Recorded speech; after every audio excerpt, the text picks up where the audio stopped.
സുഹൃത്തുക്കളെ, ഈ കഴിഞ്ഞ ദിവസം പുറത്തു വന്ന തദ്ദേശ സ്വയംഭരണ സ്ഥാപനങ്ങളിലേക്കുള്ള തെരഞ്ഞെടുപ്പിൻ്റെ ഫലവുമായി ബന്ധപ്പെട്ട് വിവിധ രാഷ്ട്രീയ കക്ഷി നേതാക്കന്മാരുടെ പ്രതികരണങ്ങൾ സംപ്രേഷണം ചെയ്യുക എന്നൊരു തീരുമാനത്തിലെത്തിയിരുന്നു. അതിൻ്റെ ഭാഗമായി ഇന്ന് ആദ്യമായിട്ട് സംപ്രേഷണം ചെയ്യുന്നത് ഞാനിപ്പോൾ വോട്ടറായിട്ടുള്ള നിലമ്പൂർ മണ്ഡലത്തിലെ സിറ്റിംഗ് MLA ആയ മുൻ മന്ത്രി ആര്യാടൻ മുഹമ്മദിൻ്റെ മകനും, ദീർഘകാലം ഓടുന്ന MLA ആയിരുന്ന ആര്യാടൻ മുഹമ്മദിൻ്റെ മകനും ഇപ്പോൾ കഴിഞ്ഞ ബൈ ഇലക്ഷനിൽ അവിടെ നിന്ന് മത്സരിച്ച് നിയമസഭയിലേക്ക് തിരഞ്ഞെടുക്കപ്പെടുകയും ഒക്കെ ചെയ്ത സാംസ്കാരിക രംഗത്ത് സജീവ സാന്നിധ്യമായ തിരക്കഥാകൃത്തും അതുപോലെ തന്നെ മറ്റു പല മേഖലകളിലും കഴിവ് തെളിയിച്ച മുൻ നിലമ്പൂർ പഞ്ചായത്ത് പ്രസിഡന്റ്, അതിനുശേഷം അത് മുനിസിപ്പാലിറ്റി ആയപ്പോൾ മുനിസിപ്പാലിറ്റിയുടെ പ്രഥമ ചെയർമാൻ ആയി തിരഞ്ഞെടുക്കപ്പെട്ട ആര്യാടൻ ഷൗക്കത്ത് MLAയുമായിട്ടാണ്. ആര്യാടൻ ഷൗക്കത്ത് MLAയുമായി സംസാരിച്ചതിൻ്റെ ഓഡിയോ നിങ്ങളെ കേൾപ്പിക്കാം.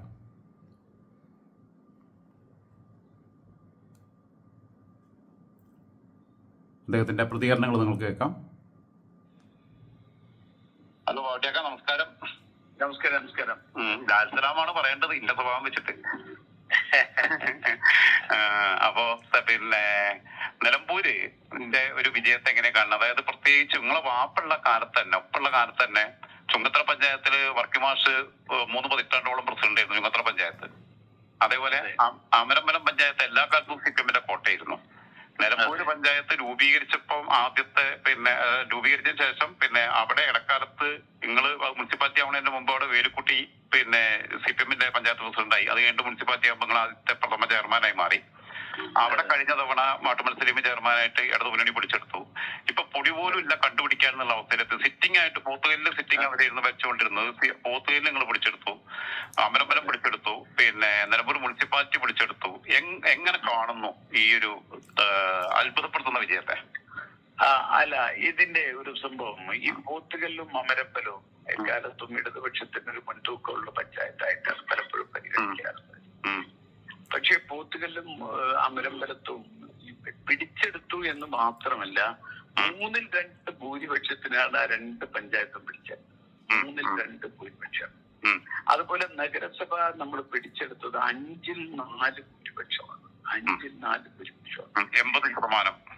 80%. ആ ലെവലിലാണ് നമ്മൾ പിടിച്ചെടുത്തത്.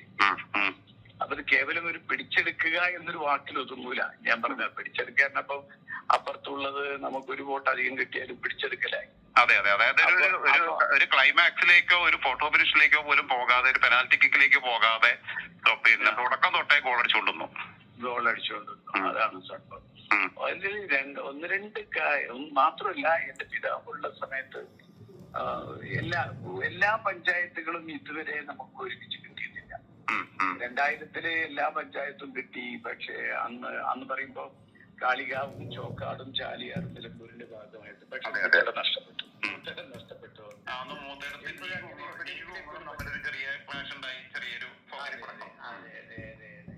അങ്ങനെ ഒരു സംഭവം. പക്ഷേ ഇപ്രാവശ്യം ഇതുപോലെ ഒരു ചരിത്രപരമായ വിജയമാണ്. അതിന്റെ പ്രധാനമായി നമ്മൾ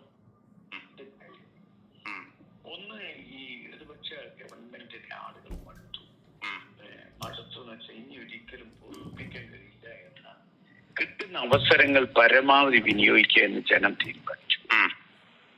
2, ഈ ഇടതുപക്ഷ പ്രാദേശിക ഭരണകൂടങ്ങൾ അതും തികച്ചും അഴിമതി നിറഞ്ഞ, ഒന്നും ചെയ്യാൻ കപ്പാസിറ്റി ഇല്ലാത്ത ഒരു പ്രാദേശിക ഭരണകൂടങ്ങളായിട്ടും കൃത്യമായിട്ട് അത് മാറി. ഇതിന് 2-നുമെതിരെയുള്ള വലിയൊരു വിധിയുണ്ട് ആയിട്ടാണ് ഞാനിതിനെ കാണുന്നത്. അതിനപ്പുറം ഒരു കാര്യം കൂടി ഞാൻ ആഡ് ചെയ്യാൻ എനിക്ക് തോന്നുന്നത്, അതായത് കോൺഗ്രസും ലീഗും പരമ്പരാഗതമായി പറഞ്ഞോളി. കല്യാണ ഹോളിൽ എത്തിക്കുന്ന രാജ, അതല്ലെങ്കിൽ ഞാൻ കട്ട് ചെയ്ത് വിളിക്കണം. അല്ല, ഇത് ഒരൊറ്റ മിനിറ്റ് കൊണ്ട് പൂർത്തീകരിക്കാം.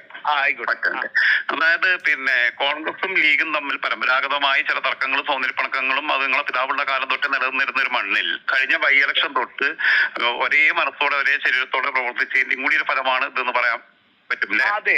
അത് ഈ കഴിഞ്ഞ ബൈ ഇലക്ഷൻ തൊട്ട് എന്ന് മാത്രമല്ല, അത് നമുക്കിപ്പോ രാഹുൽ ഗാന്ധിയുടെ ഇലക്ഷൻ ആവട്ടെ, പ്രിയങ്ക ഗാന്ധിയുടെ ഇലക്ഷൻ ആവട്ടെ, അന്നൊക്കെ ഇതൊരു വലിയ UDF ഒരു കാലത്തും ഇല്ലാത്തൊരു കെട്ടുറപ്പോട് കൂടി മുന്നോട്ട് പോകുന്നു എന്നതാണ് ഇതിന്റെ യാഥാർത്ഥ്യം. UDF ഒരു കാലത്തും ഇല്ലാത്തൊരു കെട്ടുറപ്പോട് കൂടി മുന്നോട്ട് പോകും. അപ്പം മാത്രമല്ല കോൺഗ്രസും ഒരുമിച്ച് നിൽക്കുന്നു. കോൺഗ്രസിലെ മുഴുവൻ ആളുകളെയും ഒരുമിച്ച് നിർത്തുകയും മുസ്ലിം ലീഗും കോൺഗ്രസും തമ്മിൽ നല്ലൊരു കെട്ടുറപ്പോട് കൂടി നിൽക്കുകയും ചെയ്തു കഴിഞ്ഞാൽ ഏകപക്ഷീയമായ വിജയങ്ങൾ ഉണ്ടാക്കാൻ കഴിയും കേട്ടോ. അതിലൊരു കാര്യം കൂടി, കഴിഞ്ഞ തവണ ജില്ലാ പഞ്ചായത്ത് ഡിവിഷനുകളിൽ 2 ഒന്ന് സിപിഎമ്മിന്റെ കയ്യിലായിരുന്നു. അരിവാൾ ചെട്ടിയാർ സ്വത്ത് അതും കൂടി പിടിച്ചെടുത്തു. അത് പിടിച്ചെടുക്കുക മാത്രമല്ല രാജ, 9,000 വോട്ടിനെ വഴിക്കടവ്. അതെ അതെ അതെ അതെ അതെ അതെ അതെ അതെ. അതോടൊപ്പം തന്നെ നിയമസഭയിലെ കിട്ടുന്ന ഭൂരിപക്ഷത്തിനാണ് ജില്ലാ പഞ്ചായത്ത് പിടിച്ചെടുക്കുന്നത്. അതും അപ്പുറത്തുള്ള സീറ്റ്. പിന്നെ രണ്ടാമത്തെ കാര്യം, പ്രതിപക്ഷമില്ലാത്തൊരു ബ്ലോക്ക് പഞ്ചായത്തായിട്ട് മാറി. പ്രതിപക്ഷം ഇല്ലാത്തൊരു ബ്ലോക്ക് പഞ്ചായത്തായി. പ്രതിപക്ഷം ഇല്ല എന്ന് പറഞ്ഞു കഴിഞ്ഞാൽ ഒരു റബൽ അവിടെ ഉണ്ട്. കോൺഗ്രസിന് റബലായി ജയിച്ച ഒരാൾ അവിടെ ഉണ്ട്. അങ്ങനത്തെ ഒരു സംഭവമായി. അത് കോൺഗ്രസ് ഫ്രണ്ട് തന്നെയാണല്ലോ. അല്ല, അത് പറഞ്ഞിട്ട് കാര്യമില്ലല്ലോ, കോൺഗ്രസിനെതിരായി മത്സരിച്ചല്ല. അതെ അതെ അതെ അതെ. അപ്പം ഞാൻ പറയുന്നത്, ഇത്രയ്ക്ക് പറയാനുള്ളൂ. ബ്ലോക്ക് പഞ്ചായത്തിലെ സമഗ്രാധിപത്യം, ജില്ലാ പഞ്ചായത്തിൽ 2 ഡിവിഷനിലും വിജയിച്ചു, മുനിസിപ്പാലിറ്റിയിലും എല്ലാ പഞ്ചായത്തുകളിലും വിജയിച്ചു, MLA ആയിട്ട് നിങ്ങൾ വിജയിച്ചു. ഈ വിജയം പിന്നെ ഉത്തരവാദിത്വം കൂടുതൽ വരുന്നുണ്ട്. ഈ വിജയം നിങ്ങൾ ഉത്തരവാദിത്വം കൂടുതൽ വരുന്നു എന്ന് മാത്രമല്ല, ഭയങ്കരമായ കാര്യം ജനങ്ങൾ അർപ്പിച്ച വിശ്വാസത്തെ, ഈ വിശ്വാസത്തെ എങ്ങനെയാണ് നമ്മളത് കൈകാര്യം ചെയ്ത് മുന്നോട്ട് പോകേണ്ടത് മനസ്സിലായോ? കാരണം അത്രമാത്രം വലിയൊരു വിശ്വാസമാണ് ജനങ്ങൾ നമ്മളിൽ ഏൽപ്പിച്ചിരിക്കുന്നത്. വിശ്വസിച്ച ഒരാളെ ഏൽപ്പിക്കുമ്പോ നമുക്കുണ്ടാവുന്ന ഒരു ടെൻഷൻ ഉണ്ടല്ലോ. അത് വാസ്തവത്തിൽ എങ്ങനെയും നമുക്ക് ഒരു സമഗ്രമായ നിലമ്പൂരിന്റെ വികസന കാഴ്ചപ്പാടോടുകൂടി ഈ 7 പഞ്ചായത്തുകളെയും മുനിസിപ്പാലിറ്റിയെയും കൂടെ നിർത്തി ഒരു സമഗ്ര കാഴ്ചപ്പാടോടുകൂടി മുന്നോട്ട് പോവുക എന്നതാണ് ചെയ്യാൻ പറ്റുന്ന ഏറ്റവും വലിയ കാര്യം. അതിലിപ്പോ നമ്മള് പല കാര്യങ്ങളുണ്ട്, നമുക്ക് വിശദമായി പിന്നെ പറയാം. ഓക്കെ. ഒറ്റ കാര്യം കൂടി ഈ ഒരു വിജയത്തിലും മതിമറന്ന് പിന്നെ ഒരിക്കലും നിങ്ങൾ അഹങ്കാരികളായി മാറാതിരിക്കട്ടെ എന്ന് നിങ്ങളെ കൂടെ 100% നമ്മളെ പ്രവർത്തകരോടും നമ്മൾ പറഞ്ഞത് അതാണ്. ഈ വിജയത്തിൽ ഒരിക്കലും അഹങ്കരിക്കരുത്. ഇത് ജനങ്ങൾ നൽകിയൊരു വിശ്വാസമാണ്. ആ വിശ്വാസത്തിനനുസരിച്ച് ഉയർന്ന് പ്രവർത്തിക്കുകയാണ് നമ്മൾ വേണ്ടത് എന്ന രൂപത്തിൽ. പിന്നെ അത് കഴിഞ്ഞിട്ട് നമുക്ക് കാണാം. ശ്രീ ആര്യാടൻ ഷൗക്കത്തുമായിട്ട് എൻ്റെ ഒരു ബന്ധം തുടങ്ങുന്നതെന്ന് പറഞ്ഞു കഴിഞ്ഞാൽ 2016 അവരുടെ മണ്ഡലത്തിൽ ഞാൻ 2017 പിന്നെ മെയ് മാസത്തിലാണ് ഞാൻ അവിടെ ഒരു വീട് മേടിക്കുന്നത് ചുങ്കത്തറയിൽ. അങ്ങനെ 2023 വിൽക്കുകയും ചെയ്ത 6 വർഷത്തെ ഒരു ബന്ധം, സൗഹൃദം എന്ന് പറയുന്നത് വളരെ ആഴമേറിയ ബന്ധമായിരുന്നു. പല കാര്യങ്ങളിലും യോജിച്ചും ഒക്കെ പുള്ളി എന്നെ വിമർശിച്ചിട്ടുണ്ട്, ഞാൻ പുള്ളിയെ വിമർശിച്ചിട്ടുണ്ട്. വളരെ ജനാധിപത്യപരമായിട്ടുള്ള സൗഹൃദമായിരുന്നു. മാത്രമല്ല, കഴിഞ്ഞ ബൈ ഇലക്ഷൻ്റെ സമയത്ത് ഞാൻ വോട്ട് ചെയ്യാൻ പോയിട്ടില്ല, ആർക്കും വോട്ട് ചെയ്തിട്ടില്ല, പക്ഷേ ഞാൻ നിലമ്പൂരിക്കേ പോയിട്ടില്ല. പക്ഷേ ആ ബൈ ഇലക്ഷൻ്റെ സമയത്ത് പലപ്പോഴും ഞാൻ PV അൻവറിന് സഹായകരമായിട്ടുള്ള നിലപാടാണ് എടുത്തത് എന്ന് 4 സ്ഥാനാർത്ഥികളെ എനിക്ക് വ്യക്തിപരമായിട്ട് അറിയുന്നതായിരുന്നു, സുഹൃത്തുക്കളുള്ളവരായിരുന്നു. അഡ്വക്കേറ്റ് മോഹൻ ജോർജുമായിട്ട് ഞാൻ അവിടെ താമസമൊക്കെ ആക്കുന്നതിന് മുമ്പ് പഠിക്കുന്ന കാലം തൊട്ടേ ഒരു 30 വർഷത്തെ ബന്ധമുണ്ട്. സ്വരാജുമായിട്ട് പഠിക്കുന്ന കാലം തൊട്ടേയുള്ള, സ്വരാജിൻ്റെ 1 വർഷം ജൂനിയറായിട്ട് ചുങ്കത്തറ കോളേജിൽ, ഞാൻ മഞ്ചേരി എന്ന സ്കൂളിൽ SFI പ്രവർത്തനം നടത്തുമ്പോൾ തൊട്ടുള്ള 30 വർഷത്തിലത്തെ ബന്ധമുണ്ട്. 30 വർഷത്തിലേറെയുള്ള ബന്ധം. ഏറ്റവും പഴക്കം ചെന്ന ബന്ധം സ്വരാജുമായിട്ടാണ്. PV അൻവറുമായിട്ട് ഞാൻ അവിടെ താമസമാക്കിയപ്പോൾ തൊട്ടുള്ള ബന്ധമുണ്ട്. ഷൗക്കത്താക്കിയിട്ടും ബൗട്ടിയാക്കിയിട്ടും ആര്യാടൻ ഷൗക്കത്തുമായിട്ടും ആ ബന്ധമുണ്ട്.